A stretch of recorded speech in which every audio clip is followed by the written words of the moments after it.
A little bit of motivation right now for you. When riches begin to accumulate, they accumulate so fast that one thought, where were they during all those lean years? Remember that? You might be going through times where there ain't nothing. 3, 4, 5 bills all been missed. Look, anyone's been there. Everyone's probably been there who's experienced that life.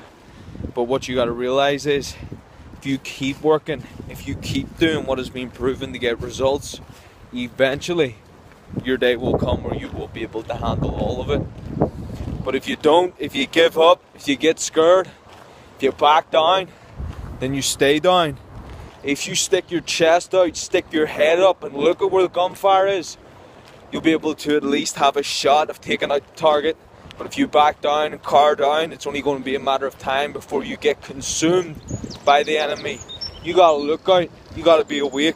And if you can do that, then you'll get it. If you don't, you won't!